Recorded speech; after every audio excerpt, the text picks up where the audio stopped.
ওং নমঃ শিবায়। নমস্কার। অ্যাস্ট্রোমেধা চ্যানেলে আপনাকে স্বাগত জানাই। দর্শক, সময় বদলাবেই। সময় কখনো স্থির থাকে না, সময় বদলে যায়, কারণ বদল সংসারেরই নিয়ম। সংসারের এই নিয়মের পরিবর্তন বা ব্যতিক্রম কখনোই হয়নি। আর এই বদল আরেকবার দেখতে পেলাম আমরা 13ই জুলাই শনির রেট্রোগ্রেশন বা শনির বক্রত্ব প্রাপ্তির মধ্যে দিয়ে। এমনিতেই 2025 এই বছরটি একটি পরিবর্তনশীল বছর, কারণ এবছরে বেশ কয়েকটি পরিবর্তন আমরা দেখেছি। এবছরে মার্চের দিকে শনি কুম্ভ রাশি পরিবর্তন করে মীন রাশিতে প্রবেশ করলো। তারপরে আমরা দেখলাম বৃহস্পতির রাশি পরিবর্তন, বৃহস্পতি বৃষ রাশি ত্যাগ করে মিথুন রাশিতে ট্রানজিট করলো। তারপরে দেখলাম আমরা রাহু কেতুর রাশি পরিবর্তন, রাহু কেতুও ট্রানজিট করলো কুম্ভ রাশিতে এবং সিংহ রাশিতে। আবার বৃহস্পতির অতিচারী হওয়া এরই মাঝখানে, আর এই সব শেষে হলো শনির রেট্রোগ্রেশন বা শনির বক্রী হওয়া। এই যে এতগুলো পরিবর্তন হলো, এই পরিবর্তন কিন্তু অবশ্যম্ভাবী। সংসারের এই নিয়মের কোনো ব্যতিক্রম এখানে কখনোই সম্ভব নয়। 2025-এর এই রেট্রোগ্রেশন, স্যাটার্নের এই বক্রী হওয়া বেশ তাৎপর্যপূর্ণ একটা ঘটনা। এবছর জুলাই মাসের 13 তারিখ থেকে শনি বক্রী গতি লাভ করলো এবং 28শে নভেম্বর পর্যন্ত, অর্থাৎ প্রায় 139 দিন পর্যন্ত শনি বক্রী থাকবে।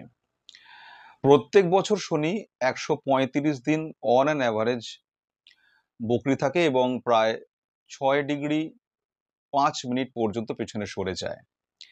কিন্তু এবছরে শনি 7 ডিগ্রি 43 মিনিট পেছনে সরে আসবে এবং তারপর তার বক্রগতি শুরু হবে। আর 0 ডিগ্রি 53 মিনিট পর্যন্ত তার বক্রগতি চলবে। উত্তর ভাদ্রপদ নক্ষত্রের দ্বিতীয় পদ থেকে তার বক্রগতি শুরু হলো এবং পূর্ব ভাদ্রপদ নক্ষত্রের শেষ পদে 0 ডিগ্রি 53 মিনিট পর্যন্ত পৌঁছানোর পর শনি তার বক্রগতি শেষ করে পুনরায় মার্গী হয়ে উঠবে বা মার্গী গতিতে ফিরে আসবে, আবার নর্মাল তার স্পিডে চলতে থাকবে। এই হলো শনির এবছরের বক্রত্ব প্রাপ্তি হওয়ার সমস্ত হিসেব নিকেশ।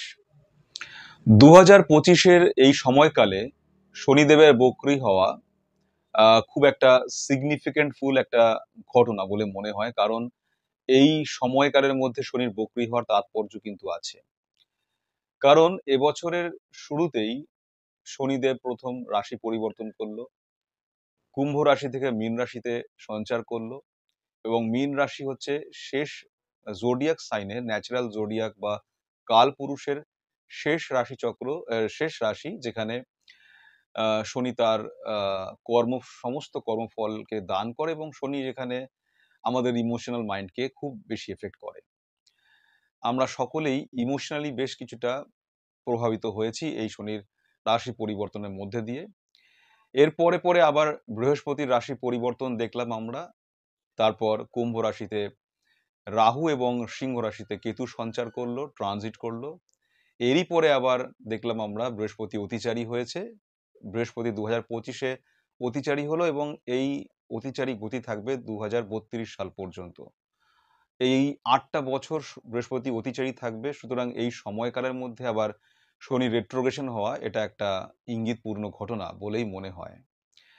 আমরা এই বছরের শুরুতেই আমরা দেখেছি যে নানান ধরনের যুদ্ধ বিগ্রহের ঘটনা, বিভিন্ন দেশগুলির মধ্যে পারস্পরিক সম্পর্কের অবনতি, তাদের জিও পলিটিক্যাল সিচুয়েশনের মধ্যে পরিবর্তন দেখলাম, নানান ধরনের সংঘর্ষ বিরতি এবং একটা টেনশন, তার সঙ্গে সঙ্গে ইকোনমিক্যাল একটা স্ট্রেস, একটা বিশ্ব অর্থনীতির ক্ষেত্রে একটা ধস, নানান ধরনের ট্যারিফ ওয়ারও দেখলাম আমরা। ন্যাচারাল ক্যালামিটিস তো রয়েছে এর সঙ্গে সঙ্গে, অর্থাৎ প্রাকৃতিক দুর্যোগ, অগ্নুৎপাতের ঘটনা, দাবানলের মতন ঘটনা সবই দেখলাম আমরা এবছরে।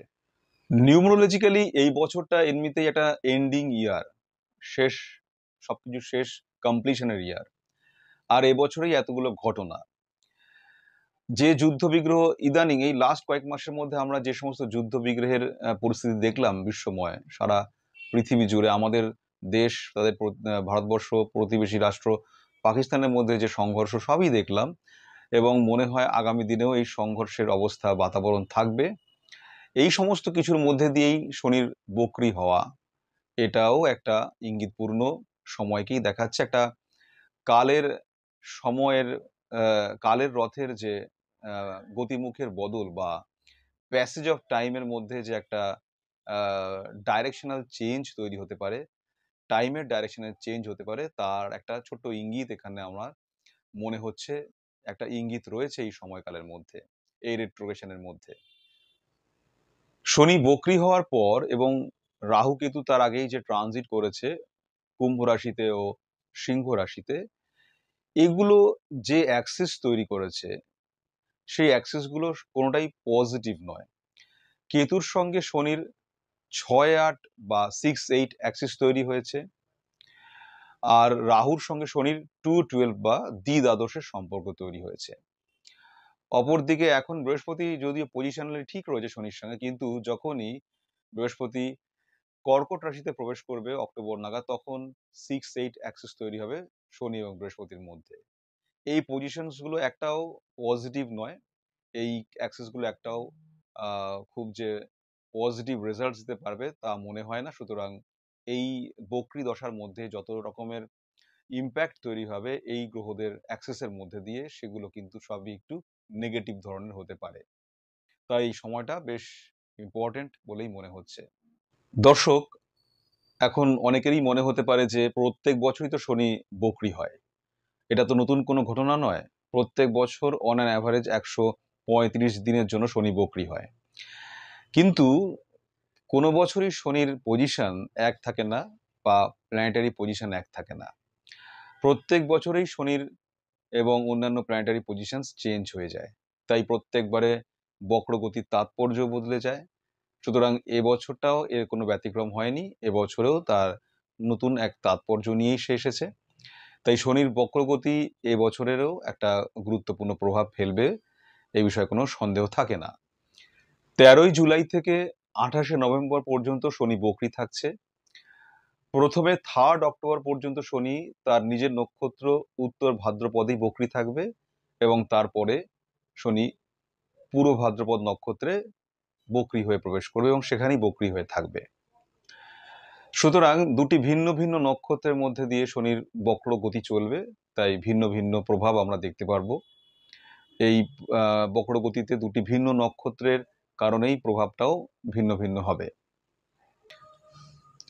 দর্শক, এবার এই বক্রি গ্রহ নিয়ে আমার একটা নিজস্ব বোধ বা আন্ডারস্ট্যান্ডিং এর কথা বলি।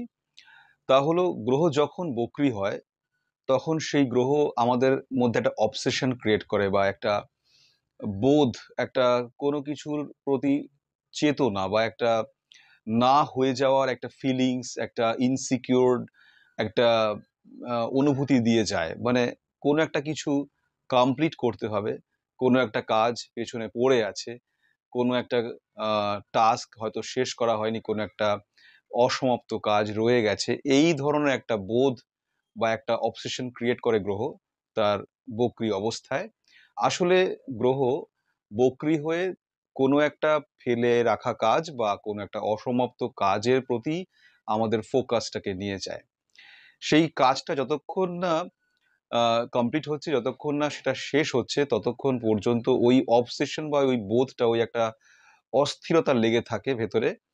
এটা বক্রি গ্রহের বা গ্রহ বক্রি হওয়ার মধ্যে দিয়ে এটা কিন্তু সক্রিয়তা দেখা যায় বা যেতে পারে। একটু কনসাস হলে পরে, একটু খেয়াল করলে পরে এটা বুঝতে পারা যাবে। অর্থাৎ এই বক্রি অবস্থায় গ্রহ একটা কনসাসনেস ক্রিয়েট করে, যে কনসাসনেস, যে বোধ একটা অবসেশনের মধ্যে নিয়ে যায়, যে বোধহয় কাজটা শেষ হয়নি, সেদিকে বারে বারে আমাদের চেতনাকে নিয়ে যায় এবং কাজটাকে শেষ করাবার জন্য একটা অবসর ক্রিয়েট করে।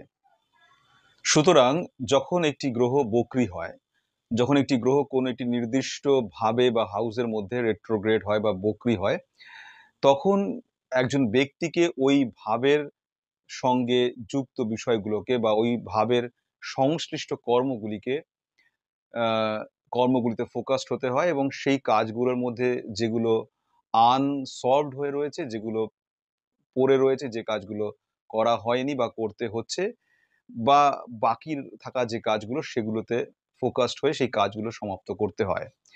এই জন্যই বোধহয় বকরি গ্রহকে ডেস্টিনি প্ল্যানেট বলা যায়, কারণ সেই দিকটাতে নিয়ে যায় মানুষকে গ্রহটি, সেই কাজগুলোকে করানোর জন্যই গ্রহ বকরি হয়ে সেই ধরনের কিছু না কিছু ডিফিকাল্টিস তৈরি করে যাতে কাজটা সমাপ্ত হয়। ডিফিকাল্টিস অর্থাৎ সমস্যা, এই অর্থে যে যতক্ষণ না কাজটা সমাপ্ত হচ্ছে ততক্ষণ সেটা নিয়ে একটা সমস্যা থাকবে। যদি একজন ব্যক্তি সেই ক্ষেত্রে তার ওই যেভাবে গ্রহটি বক্রি হয়েছে, সে সেই সমস্ত সমস্ত কাজগুলিকে যদি ফোকাসড হয়ে সেই কাজগুলিকে যদি সমাপন করে বা কমপ্লিট করেন, তাহলে কিন্তু সেক্ষেত্রে সমস্যা বা কোন রকম ডিফিকাল্টিস আর থাকে না। এবার দর্শক, শনি যে বক্রি হয়েছে এর একটা ইনার বিষয়কে আমি আপনাদের কাছে তুলে ধরতে চাই।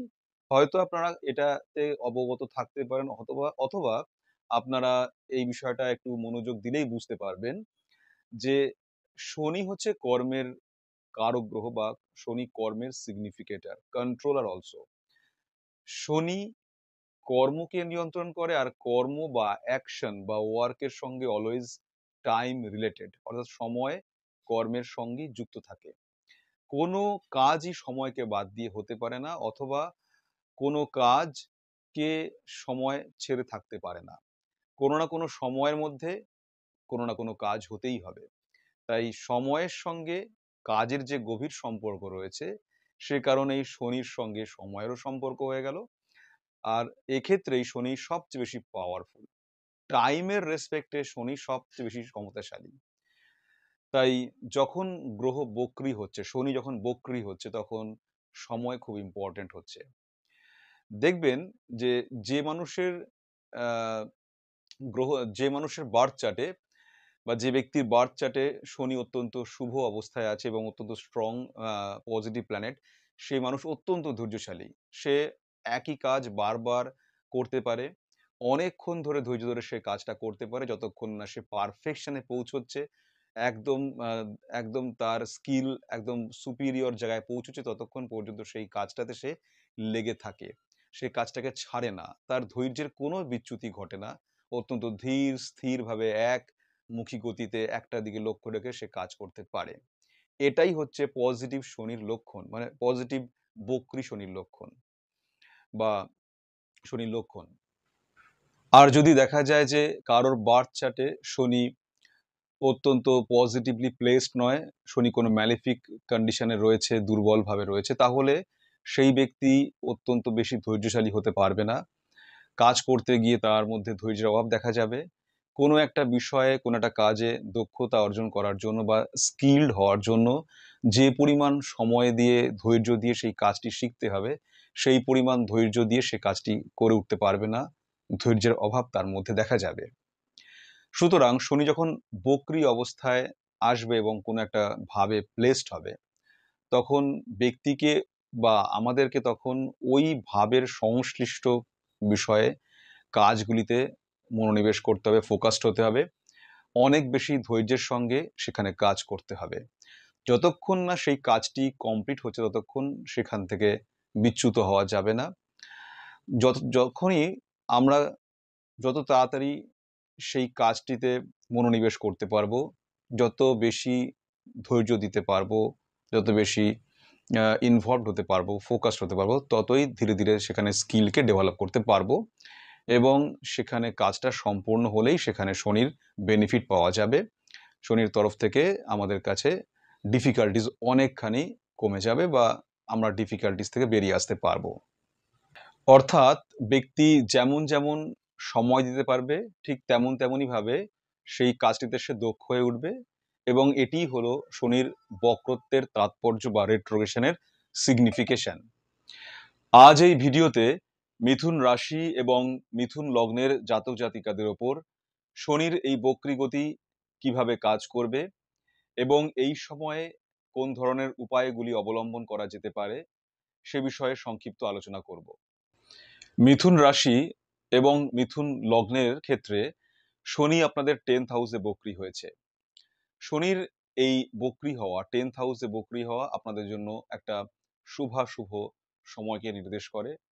অনেকটাই শুভ সময়ই দেখা যায় দেখতে গেলে।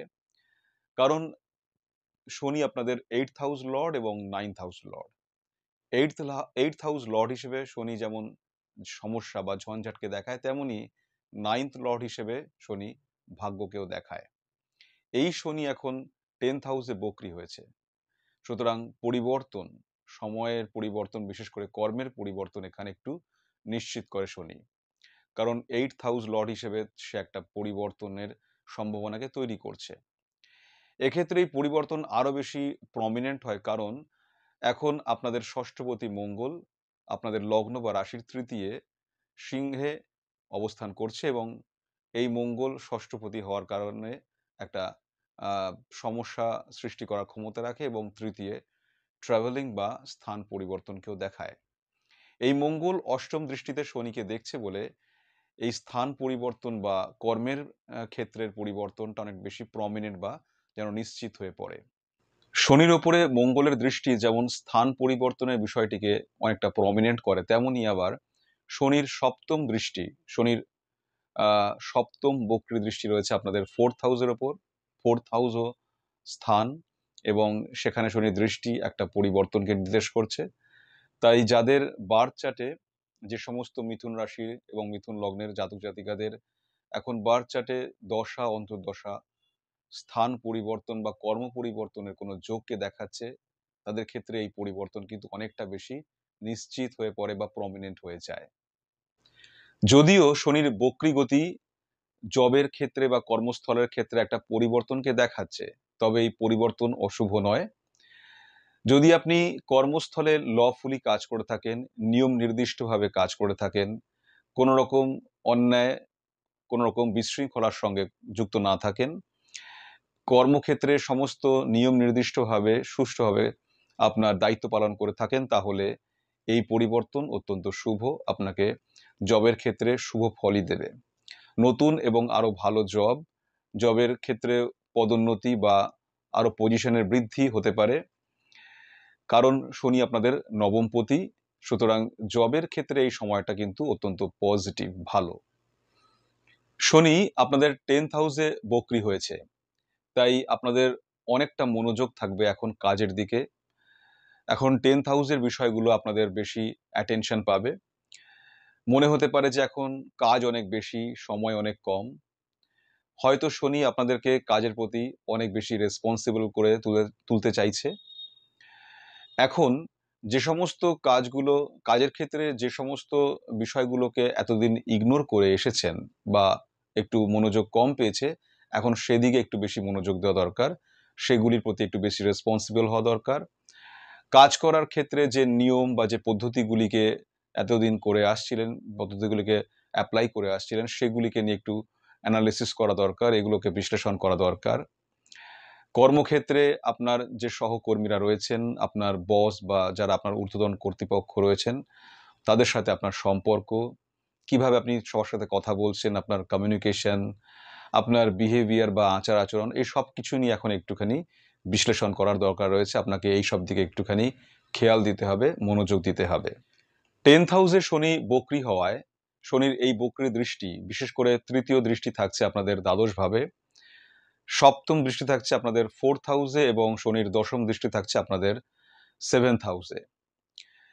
সপ্তম দৃষ্টি 4th হাউসে থাকায় এখানে একটা স্থান পরিবর্তনের সম্ভাবনাকে তৈরি করছে, যা আগেও বলেছি।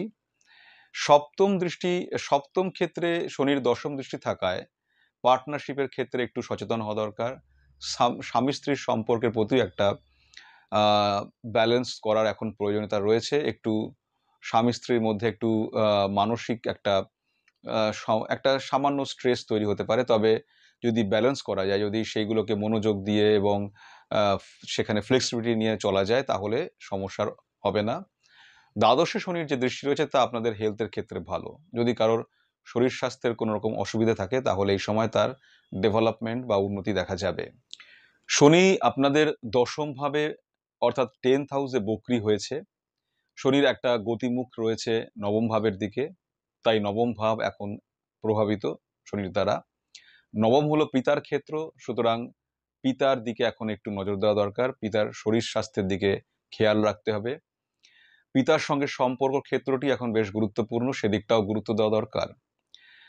তবে যারা পড়াশোনা করছেন, বিদ্যার্থী যারা বিদেশে থেকে পড়াশোনা করছেন, তাদের জন্য সময়টা কিন্তু ভালো। উচ্চশিক্ষার সঙ্গে যারা যুক্ত, তাদের জন্য সময়টা ভালো। বিদেশে থেকে পড়াশোনার ক্ষেত্রে বা যারা বিদেশে যেতে চাইছেন, তাদের জন্য কোনো না কোনো সুযোগ সুবিধা আসবে বিদেশ থেকে। এবং যারা ধর্মের ক্ষেত্রে রয়েছেন বা ধর্মের পথে চলছেন, যারা আধ্যাত্মিকতার সঙ্গে যুক্ত, তাদের ক্ষেত্রেও এটা একটা শুভ সময় বলে মনে করা যেতে পারে। এই সমস্ত ক্ষেত্রে আপনারা সুযোগ সুবিধা পাবেন। এবার উপায়ের কথা বলি। এই সময়টা খুবই গুরুত্বপূর্ণ, এখন সময় নষ্ট করা যাবে না। তাই এই শনির বক্রী দশার 139 দিনের যে একটা সময়কাল রয়েছে, এই সময়গুলিকে সঠিকভাবে কাজে লাগাতে হবে। সময়ের অবহেলা এখন করা যাবে না। 2 হচ্ছে যে আপনার যারা গুরুস্থানীয় ব্যক্তি রয়েছেন, আপনার পিতা, পিতৃতুল্য যারা ব্যক্তি রয়েছেন, যাদের কাছ থেকে আপনি অ্যাডভাইস নেন, আপনার যারা শিক্ষক বা গুরুতুল্য মানুষ বা গুরু, তাদের পরামর্শ মেনে চলতে হবে। তাদের পরামর্শ মেনে চললে এখন অনেক ভালো সুবিধের সুযোগ পাবেন এবং আপনার তা কাজে লাগবে। তৃতীয়ত, এখন শিবের সংকল্প করা বা শিবের পূজা করা, নিত্য শিবের পূজা আপনার জন্য অত্যন্ত মঙ্গলদায়ক এবং আপনার জন্য অনেক বেশি উন্নতিপ্রদ। এছাড়া সদ্গ্রন্থ পাঠও আপনার জন্য অনেক বেশি ফলদায়ী হবে। এই সমস্ত উপায়গুলিকে মেনে চলতে পারলে আপনার কোনো অসুবিধা হবে না, আপনি সময়টিকে সঠিকভাবে কাজে লাগাতে পারবেন। আজ আর নয়, এইখানেই এই সংক্ষিপ্ত আলোচনাকে শেষ করব। আশা রাখবো যে শনির এই বক্রী গতি আপনাদের মিথুন রাশির জাতক জাতিকাদের জন্য অনেক বেশি শুভফলদায়ী হয়ে উঠুক। এই সময় আপনারা অনেক বেশি উন্নতি করুন। এই শনির বক্রী গতি আপনাদের জীবনে সুখ শান্তি সমৃদ্ধি আনুক, এই আশা রেখেই আজকের ভিডিওটি এখানে শেষ করছি। সকলে ভালো থাকবেন। নমস্কার।